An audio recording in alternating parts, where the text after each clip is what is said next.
Welcome to my YouTube channel. ಎಲ್ಲರೂ ಹೇಗಿದ್ದೀರಾ? ಚೆನ್ನಾಗಿದ್ದೀರಾ ಅನ್ಕೋತೀನಿ. ನಾನು ಕೂಡ ಚೆನ್ನಾಗಿದ್ದೀನಿ. ಇದು ನಮ್ಮ ಬಗಲಗುಂಟೆ ಮಾರಮ್ಮನ ಜಾತ್ರೆದು ವ್ಲಾಗ್ ಆಗಿರುತ್ತೆ.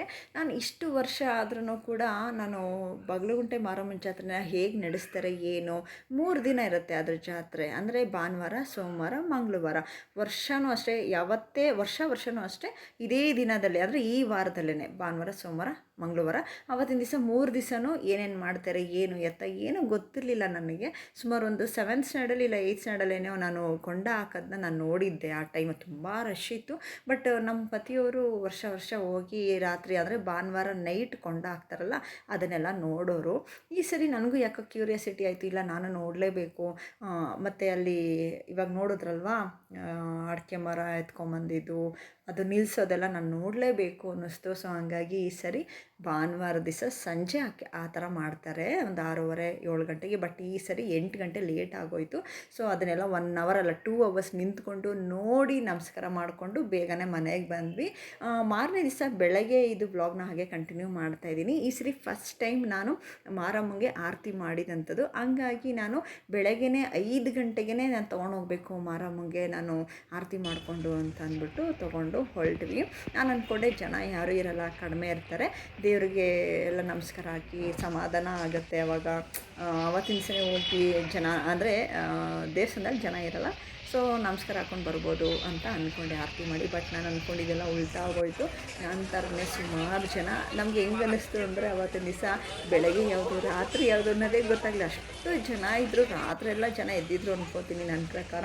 ಸೊ ಹಿಂದೆ ಅಂದರೆ ದೇವಸ್ಥಾನ ಹಿಂದ್ಗಡೆ ಈ ರೀತಿ ಎಲ್ಲ ಸುತ್ತೊಡೆಯೋ ಥರ ಎಲ್ಲ ಹಾಕಿರ್ತಾರೆ ಅಂತ ಇದೆ ಫಸ್ಟ್ ಟೈಮ್ ನಾನು ನೋಡಿದೆ. ಏಕೆಂದರೆ ನಾವು ಜಾತ್ರೆಗೆ ಅಂದರೆ ಮಂಗಳವಾರ ನೈಟ್ ಜಾತ್ರೆಗೆ ಬರ್ತಿದ್ವಿ, ನಾವು ಈ ಥರ ಎಲ್ಲ ಆರತಿ ಎಲ್ಲ ಮಾಡೇ ಇಲ್ಲ. ನಾನಿದೆ ಫಸ್ಟ್ ಟೈಮ್ ಅಂತ ಹೇಳಿದ್ನಲ್ಲ.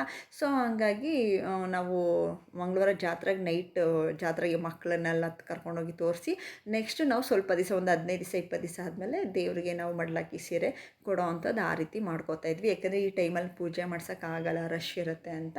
ಸೊ ನಾವು ಬರಬೇಕಾದ್ರೆ ಗೇಟ್ ಓಪನ್ ಇತ್ತು, ಎಲ್ಲರೂ ಹೋಗಿ ಆರತಿ ಮಾಡ್ಕೊಂಡು ಬರ್ತಾಯಿದ್ರು. ಇನ್ನೇನು ನಾವು ಗೇಟ್ ಹತ್ರ ಬಂದ್ವಿ, ಆ ಕಡೆ ಈ ಕಡೆ ಜನ ಎಲ್ಲ ರಶ್ ಆಗಿದ್ದಕ್ಕೆ ಗೇಟ್ನ ಕ್ಲೋಸ್ ಮಾಡಿಬಿಟ್ರು. ಸೊ ಆಚೆಯಿಂದನೇ ನಾವು ಬೆಳಗಿದ್ವಿ. ಎಲ್ಲಿ ನಿಂತ್ಕೊಂಡು ಬೆಳಗಿದ್ರು ಆ ದೇವ್ರ ಹೆಸರು ನಾವು ಹೇಳಿ ಆರತಿ ಮಾಡಿರ್ತೀವಲ್ಲ ಆ ದೇವ್ರಿಗೆ ಸಲ್ಲುತ್ತೆ. ಲಾಂಗ್ ವಿಡಿಯೋ ಅಪ್ಲೋಡ್ ಮಾಡೋದು ಸ್ವಲ್ಪ ಲೇಟ್ ಆಗಿರ್ಬೋದು, ಬಟ್ ನನ್ನ ಮಿನಿ ವ್ಲಾಗ್ನ ನಾನು ಅವತ್ತಿನ ದಿವಸನೇ ನಾನು ಅಪ್ಲೋಡ್ ಮಾಡಿದ್ದೀನಿ.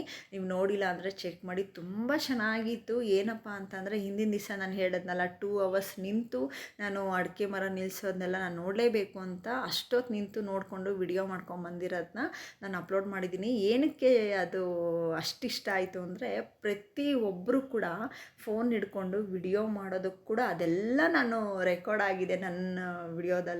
ತುಂಬ ಚೆನ್ನಾಗಿದೆ, ನನಗಂತೂ ತುಂಬ ಇಷ್ಟ ಆಯಿತು. ನಾನು 2 ಅವರ್ಸ್ ಮುಂಚೆ ನಿಂತಾಗ ಸ್ವಲ್ಪ ಜನ ಕಡಿಮೆ ಇದ್ದರು. ಬಟ್ ಆಮೇಲೆ ಸಿಕ್ಕಾಪಟ್ಟೆ ನಾವು ಹೋಗೋಕ್ಕೆ ಆಗಲಿಲ್ಲ, ತುಂಬ ಕಷ್ಟ ಆಗೋಯಿತು. ಎಲ್ಲಿ ನಾವು ನಿಂತಿದ್ವಿ ಅಲ್ಲಿಂದ ವಾಪಸ್ ನಾವು ಕಾರ್ ಪಾರ್ಕಿಂಗ್ ಎಲ್ಲಿ ಮಾಡಿದ್ವಿ ಅಲ್ಲಿಗೆ ಹೋಗೋಕ್ಕೆ ಆಗಲಿಲ್ಲ, ತುಂಬ ಕಷ್ಟ ಆಗೋಯಿತು. ಅಷ್ಟು ಜನ ಸೇರಿದ್ರು, ಒಂಥರ ಚೆನ್ನಾಗಿತ್ತು. ಸೊ ಈ ಥರ ಎಲ್ಲ ಮಿಸ್ ಮಾಡ್ಕೊತಿದ್ನಲ್ವ, ಇಷ್ಟು ವರ್ಷ ನಾನು ಮಿಸ್ ಮಾಡ್ಕೊಂಡಿದ್ದೀನಿ, ನೆಕ್ಸ್ಟ್ ಮಿಸ್ ಮಾಡ್ಕೋಬಾರ್ದು ಅಂತ ಅಂದ್ಕೊಂಡಿದ್ದೀನಿ. ಈ ವರ್ಷ ನೋಡಿದಂತೂ ತುಂಬ ಒಂಥರ ಸಮಾಧಾನ ಆಯಿತು. ಸೊ ಇದಿಷ್ಟ ಆಗಿತ್ತು ನನ್ನ ಇದು ಒಂಥರ ಮಿನಿ ವ್ಲಾಗ್ ಅಂತಲೇ ಹೇಳ್ಬೋದು. ನಾನು ಜಾಸ್ತಿ ವಿಡಿಯೋ ಮಾಡ್ಕೊಳಕ್ಕಾಗಲಿಲ್ಲ. So thank you for watching. ಇಷ್ಟ ಆದರೆ ಒಂದು ಲೈಕ್ ಮಾಡಿ, ಶೇರ್ ಮಾಡಿ.